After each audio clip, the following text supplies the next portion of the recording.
Let's roll.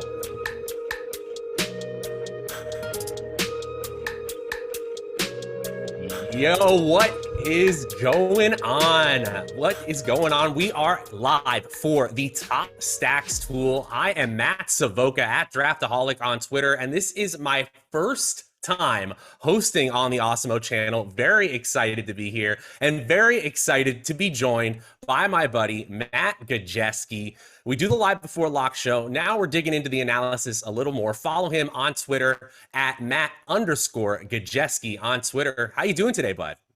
I'm doing great, man. I'm excited to break down the slate. We have an interesting one for week 18, kind of making our maiden voyage here, but it'll be fun. Yeah, week 18 in the regular season, no time like the present to get started with a first for us, but I'm very excited to get going. Thanks a lot to producer Mike behind the scenes, pumping me up before the show. All right, we only have 30 minutes here, so let's dig into this one. In this show, we give a top stack for DraftKings. We build it out on Fantasy Cruncher. Then we do the same for FanDuel. Then we pop over to our odds shopper tool, look at some of the latest odds, look at some of our contrarian plays, and then build one more stack from there. So we're trying to do 3 stacks in 30 minutes. Let's get moving here to the DraftKings top stacks. So if you head over to our top stacks tool, which by the way is free all weekend on Awesemo.com, you can see at the very top of the board with a 15.8% chance of being the optimal top stack, the Buffalo Bills. But there are some interesting things in the other metrics here that make them a pretty solid first choice here. What do you think of the Bills as a top stack for DraftKings this weekend, Matt? Yeah, they pop in our tool every single week. And I think it's usually because they have a high total. They're an explosive offense, and they're one of the pass heaviest offenses in the entire league. So you have a lot of passing volume to go around to these skill position players. And then they generally pop in the tool because you're not talking about a concentrated stack of pass catchers here. You have cheap options like whether it's Emmanuel Sanders, Gabe Davis, Cole Beasley. There's always digs at the top, but you always have affordable options. So this stack is always going to pop because it's not among the most expensive, but it is among the most explosive offenses. Yeah, and obviously they have a great pass-happy offensive scheme, and their matchup is spectacular, right? They're playing the New York Jets here, and they have a lot to play for in this matchup. They're playing for seeding. There's even a chance where they can have the #1 overall seed if a lot of things go right for them. How much stock do you put into that, the fact that they have so much to play for in week 18? Oh, it's huge, especially when there's teams we know aren't going to be playing for anything. In a game, or I guess I should say a slate like this, anytime you can guarantee the best players are going to be on the field, that's huge. Whereas the team like Green Bay, they don't have anything to play for. And we have some coach speak, Matt LaFleur saying the starters are going to play, but how true really is that? There's a lot of questions there. But with this offense, we do not have those, which is always positive. It just gives you some confidence in the players you're rostering. Yeah, I totally agree here. By the way, you're plugged in. You're in that area. Do you think that the Packers are going to play their starters really here? Do you have any read on that? I mean, I wouldn't be surprised if they go out for a little bit, but absolutely, I do not believe they play the whole game. Yeah, I can't imagine it either. Anyway, I digress. Let's roll over to Fantasy Cruncher here. And you said this is more spread out of a passing attack this year, certainly more so than last year when Diggs was just racking up so many targets game after game here. And he's obviously the top option still. But when you're considering stacking Josh Allen, do you think that we should have 1 pass catcher or 2 pass catchers as a rule here in Fantasy Cruncher? I think you can do either, but if Josh Allen truly hits his ceiling at his price, I think you'll probably want to because they're not very expensive. So you might end up with a Diggs, but there's a very real chance you end up with 2 players that are cheaper as well, like a Beasley and a Knox. And Josh Allen does have the threat to run in touchdowns, but if he's truly going to put up that monster ceiling, I think 2 is wise. Okay. All right. That sounds reasonable there. So, Mike, we're going to go ahead and lock in as a rule here to pair quarterback with 2 wide receiver tight ends. Are we adding Devin Singletary as a possibility here, or are we just letting the optimizer get to him if possible, if it does here? I think we just let it get to him if possible. There's a lot of really good running backs, so I think you might even want to exclude him in some of these builds. I know Devin Singletary has a pretty good role as a pass catcher, But are you willing to take on negative correlation when we have 4, 5, 6 backs in this price range that are all really good? Again, it depends on the tournament you're playing, but if you're trying to win the Millie Maker, you're going to need to be a little closer to that just optimal, the outright optimal. So I think maybe excluding him in Millie Maker builds, but if you're playing smaller field tournaments, I'm okay with leaving him. So I think in this instance, we just get to him if we get to him. That makes a lot of sense to me. And then finally, let me ask you here, do we want a run back from the New York Jets? Obviously, Braxton Berrios hit at a low salary last week, helping a lot of lineups get to the top here, but it looks like they're getting healthier. Obviously, the Bills' defense is strong. How are you feeling about a run back here in this Bills stack? The Jets are implied for 13 points, so I would not. I just get to it if we get to it, but not force it. Okay. All right. So the only rule here, Mike, you got it up there on the screen. 2 wide receivers, tight ends. Let's go ahead and run it. Put in a little bit of randomness as well. We'll do maybe 35. Sometimes I like to push that up to 45, but it's really just preference at that point. Yeah, and let's make sure we have a minimum salary here as well. Maybe just leave a minimum of 500 or so. Sorry to throw a curveball there at you, Mike.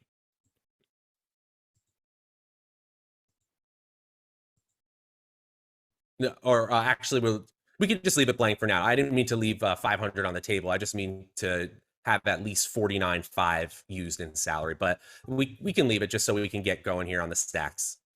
No problem. All right, so we're crunching here. Thank you, Mike. It's off the screen. So, Matt, let me ask you, who do you think we are going to get to the most here? Actually, rank them for me in terms of pass catchers for the Buffalo Bills. Who do you think we get to the most to the least? I think we get to Diggs and Beasley the most out of the two, and then probably the ancillary options like Knox and stuff. There's just some better tight ends out there. There's good running backs. So I imagine it's going to be some combination of the 6K backs. So in that range, we have a lot of guys like Sony Michel, Antonio Gibson, I imagine are going to pop in there. And then that's going to leave you salary. So you're already spending up for Josh Allen. He's a little more expensive on the site, but you should have the salary for Diggs too. Another game that's really popular and pops is Chicago, Minnesota, where you have players like Robinson and Kmet.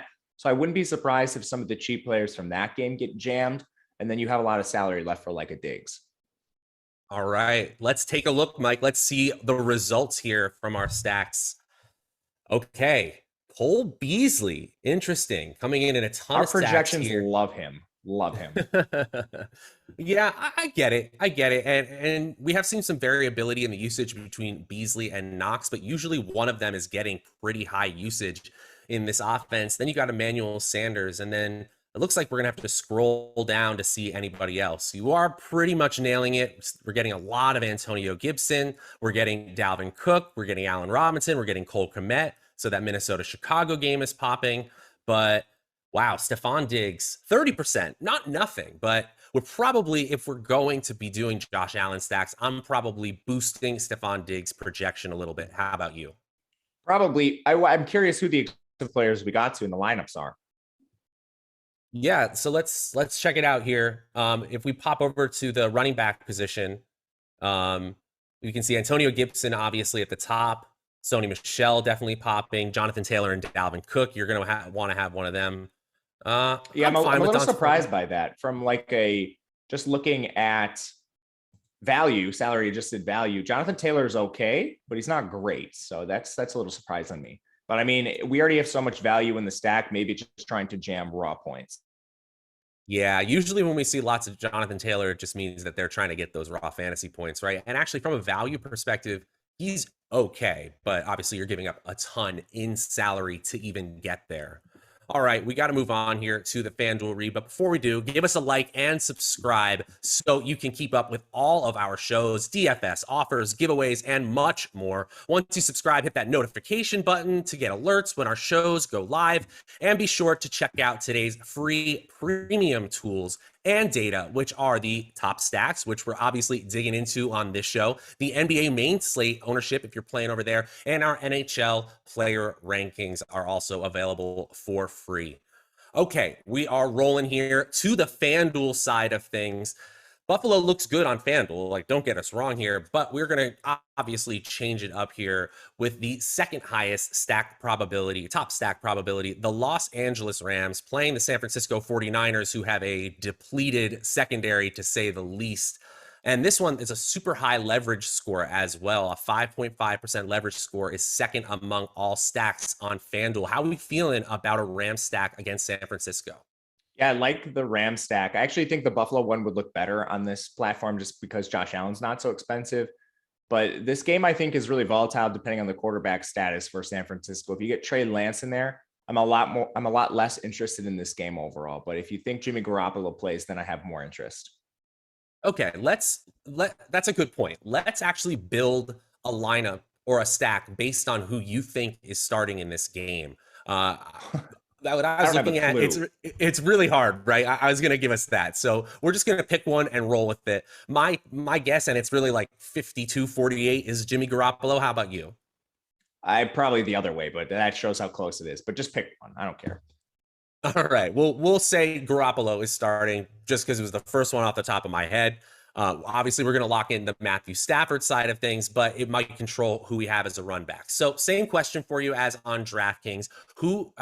How many of the pass catchers for Los Angeles are we going to be adding here? One or two? With Stafford, unlike Josh Allen, he's not mobile. So he needs to get there with his arm, and he's not cheap either. So I think you lock in two, especially because you have some cheaper options like Odell Beckham and Van Jefferson, the tight end, Tyler Higbee, that do make some sense here.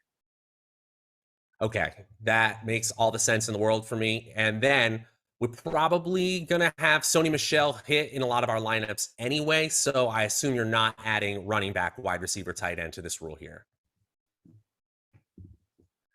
We are going to probably want a run back on the San Francisco side. How are you feeling about that?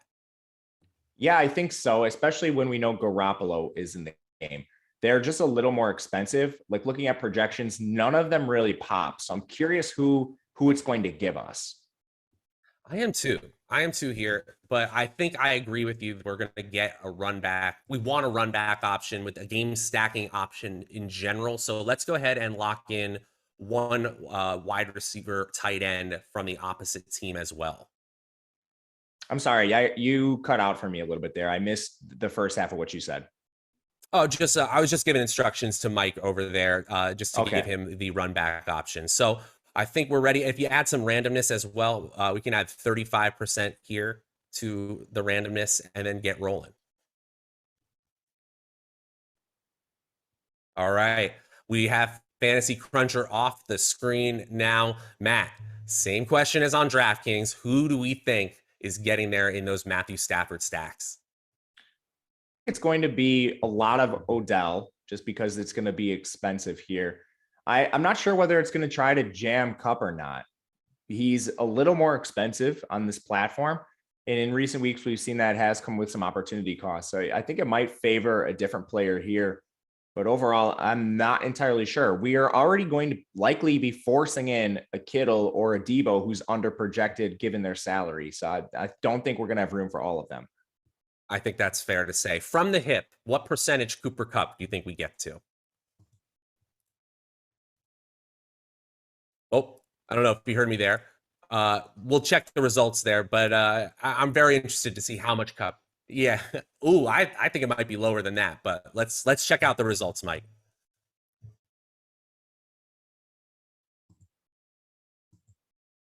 Wow. Okay, so Tyler Higbee is the player that we are getting to the most here, 70+%. Cooper Kupp we're getting to a lot. We're getting to Odell Beckham as well, over 50% of the time. Even Van Jefferson over 25% of the time. What do you think of these results here, Matt? I think they make sense. I'm a little surprised by the Kupp for the reasons we mentioned, but I guess the salary structure on FanDuel is a little more loose to begin with. It's not as rigorous as DraftKings. It's a little easier to gem in these players, I suppose. Yeah, I think that's definitely part of it, but wow, Cooper Kupp. Yep, we just have a few value options. It's choosing Brandon Ayuk as our run back option. How do you feel about Brandon Ayuk in this game? And does Brandon Ayuk's projection really change a lot if Garoppolo is in or Lance is in for you? It changes a ton. Trey Lance is like running a fancy version of the triple option out there. I think if you have Garoppolo, just him being non-mobile, you're going to see elevated pass attempts. Yeah, that makes a whole lot of sense to me. I think you just get more shootout potential in general if Garoppolo is starting. Just bouncing around the other positions, we are getting to some Kittle here, quite a bit of Kittle. Zach Ertz, in fact, our tight end player pool is very tight here. I kind of like that aspect of it. If you bounce back over to the running back, Mike, yeah, obviously Antonio Gibson, Jonathan Taylor, we're able to get to him. One last thing I want to check here. Can you lock in Jonathan Taylor? And then I want to see how many no, a new crunch here. Just check how many lineups had Jonathan Taylor and Cooper Kupp, because I'm wondering if it's able to do that based on our stack. Yeah, the way you do that is, press that, and then you'll hold the control button if you're on Windows or Command, and you'll be able to see other ones. Little fantasy cruncher tutorial out there for people. Then you can actually bounce over to the wide receiver position.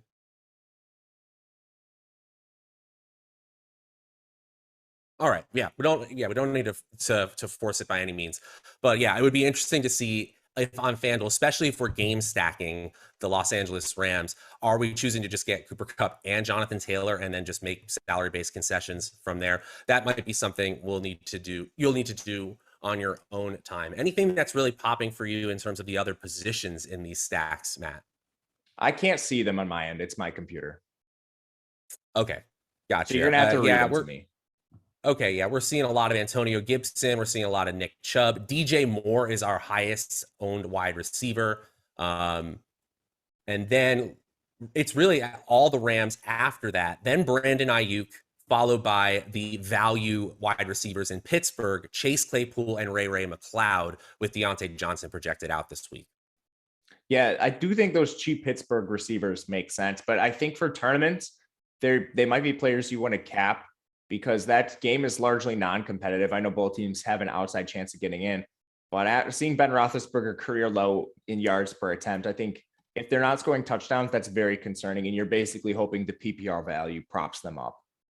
Yeah. I mean, I guess it could happen. Like McLeod had 10 targets last week, kind of playing that juju role, but I don't see that. I don't see the ceiling there, as you're saying. So in tournaments, I might want to move away. Okay, guys, this is really cool, especially for Mike and I who live in New York. We just got word that New York is finally going live with sports betting on Saturday morning, which means it's time to take advantage of the various sign-up offers available at the various sportsbook. This is a really big deal. These sign-on bonuses only exist one time. And Alex Awesemo Baker, the same man behind all of our projections, literally you just saw him win $1 million last week. Yeah, he's pretty good at this whole projecting sports thing. And he's cracked the code on how to make the most money by exploiting these sign-up offers. And it's really just like making sure you're doing the right things at the right time. So to take advantage of this, before you sign up for these books, make sure to read the article that Mike is going to link below. It is also on the Awesemo homepage. If you just go to awesemo.com, you can't miss it. There are free money pre-registration offers live today, so make sure to act quickly. This is all on top of the fact that it's the last day to take advantage of all of our New Year's promos, which are, guys, they're really solid this year. For only $20, you get full access to Awesemo Plus tools and data for 22 days using promo code 2022. Looking to take down all the slates year long, you get the promo code HAPPY22 for 20% off a year of Awesemo Plus Platinum. So it's two great deals for access to everything you need, including the player projections, the ownership projections, the lineup builder, the boom bust tool, which is probably my personal favorite, and just crazy amounts more. These offers end today, January 7th at 11:59 Central Time. So please, guys, get it locked in before it's too late. Again, that promo code is 2022. The number's 2022 for 22 days, and then happy 22 for a full year of Awesemo Plus Platinum. Visit awesemo.com/promos or follow the link in the description below to activate. Okay, Finally, guys, especially with the fact that New York has sports betting coming online, and a couple of us on the show are particularly excited about it. I was doing some work on oddshopper.com since I will be able to utilize oddshopper.com from the comfort of my couch this weekend, and looking at some of the passing yards, expected win rates, and seeing if there was maybe a stack, a contrarian stack, or just maybe a stack that others aren't thinking of based on our projections of their passing yards. So one player that really struck my interest when I was looking at the New Jersey side of things, the New York tab will be live soon enough, and then sorting things by expected win rate. I noticed Ryan Tannehill had an expected win rate of 70% on the over for 210 passing yards. And in that offense, if he's going to pass well, we kind of know who is going to be the main beneficiary of that. So what do you think, Matt, of going for a Tennessee Titans stack when they have a lot to play for this weekend against the Texans? They do, but they're playing an opponent that's largely inept. The total's really low in the game. So Tennessee with just a 26-point implied team total is a 10-point favorite over Houston. And if that lead is sizable, I see them just riding the ground game like they've done essentially the whole year with Deontay Foreman. So it's not one I love in particular. And like they'll get some information ahead of this game too. So what Kansas City does against Denver, this game could largely be meaningless for the Titans. That's a good point. And we're talking about a low probability option. Really, when we get outside the top 3 stacks, maybe top 4, we're talking about plays or stacks that have a 5-8% chance of being the optimal stack here.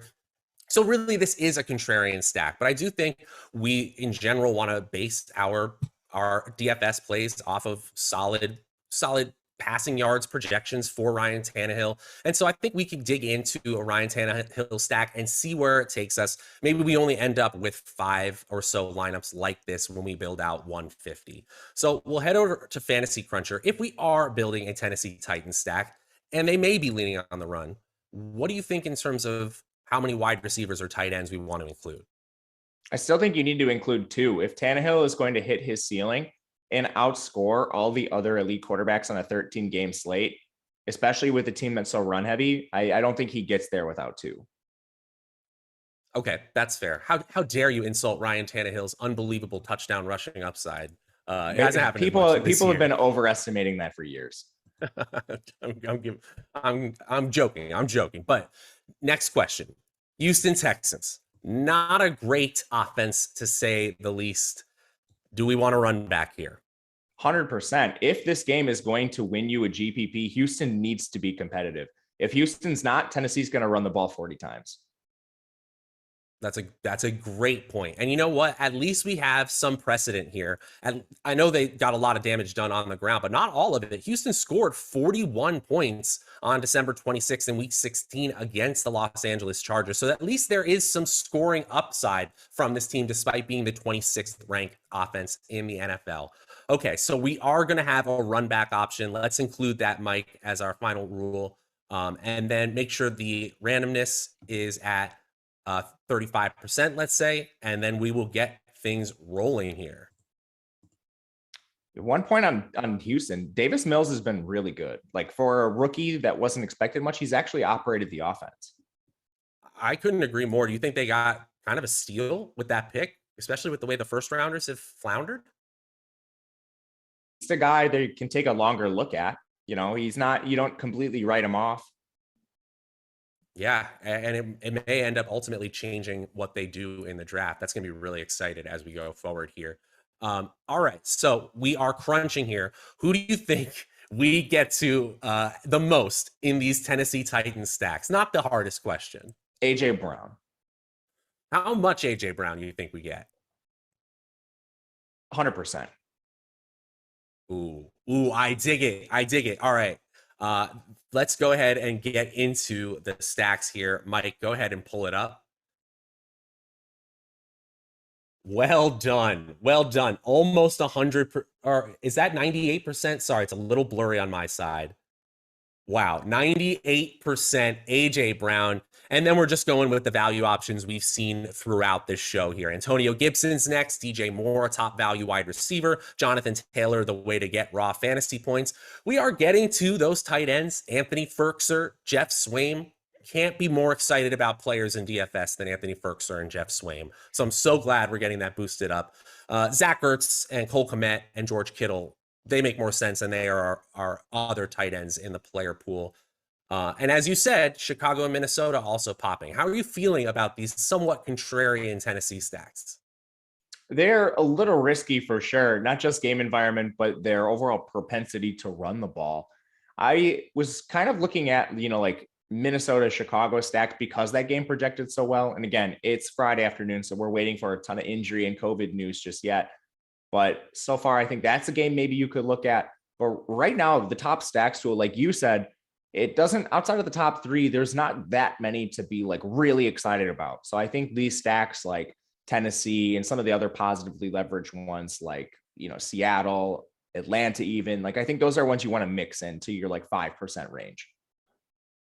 Yeah, I think that makes sense. You just like throw in a couple of lineups that make sense, but then leave most of your player pool with the stacks that have a much higher probability. Maybe you play these contrarian quarterbacks on a site like Jock Market. Jock Market has turned fantasy sports into a stock exchange where you can make money every minute, every second, every hour. You can buy and sell shares of your players in real time for real money. And right now, you guys can use the exclusive promo code Awesemo to get up to a $50 bonus on your first deposit. They are the presenting sponsor of this show. So thank you very much to Jock Market. Again, get in there and use promo code Awesemo for a $50 bonus. They got markets for all major sports as well. Okay, just a few minutes here as we close things up. So I kind of chose Tennessee from our odds shopper tool, and I'm looking at our top stacks tool. And as we keep mentioning, there are just a few with a 10% or so chance of being the top stacks tool. If you had to pick one or two teams that you might be building a few more lineups in terms of stacks than the field, who might that be? We'll say DraftKings here. I'm still going to side with some of the elite stacking offenses, like in Arizona. And that one has a negative leverage score for us. But I think because that passing attack is not very concentrated, you can stack it in a lot of different ways. And that's a competitive game for Arizona. And of course, they'll be facing Seattle, whose pass defense has been largely inept. I think you could look at a team like Detroit, and just the news that the Packers might play their starters could push the lines a little bit more. But one thing we know about Detroit, they've been eliminated for weeks. They're not laying down, and they have some very interesting options in the passing attack, especially on Ross St. Brown with as overall, it's a tough slate to get to if you're going to be fading Stafford, Josh Allen, Kyler Murray. I'm not really trying to do that. And I want to make sure I get my studs and build in a little bit of a contrarian aspect elsewhere. I totally agree. We are going with the premium quarterback build, very different than the strategies we were using in DFS just a couple years ago. Obviously, there are many ways to win its tournament, but I kind of agree. We're just leaning on those top offenses, especially the ones that have a lot to play for. Yeah, you said it though. The Detroit Lions going full kneecaps for Dan Campbell until the very end here. Just want to shout out before we go, Sammy Telesco. You're always on the chat for these shows. Thank you so much for the super chat. He says, I love you guys. Let's go War Pigs. Play like a champ today. Really, really appreciate you, Matt, for hanging out with me, producer Mike behind the scenes, and for all of you guys in chat. This was an extremely, extremely fun and easy first show. Matt, how are you feeling about this Week 18 crazy slate? You feeling good? Yeah, man, I'm excited. It reminds me of anytime we have football, just trying to cherish it now, especially with the season winding down, playoffs getting here, college ending, just trying to cherish every last slate we get. Absolutely. Well said. Nothing like a football weekend, and they go away soon. All right, guys, thank you so much for hanging out on this Top Stacks show. We will be back. We got all sorts of shows for you. We got the Yahoo NFL show at 1 p.m. We got the Saturday matchups show with Neo Orfield and Laffy coming up later. We got the NBA strategy show at 4:30, and then we got the NBA deeper dive and live before lock with the regular lineup. Josh, Adam, Eric, and Greg from 5 to 7:30. We got you covered for all your sports need this Friday. For Matt Gajewski at Matt_Gajewski on Twitter, I am Matt Savoca at Draftaholic. We'll see you guys next time.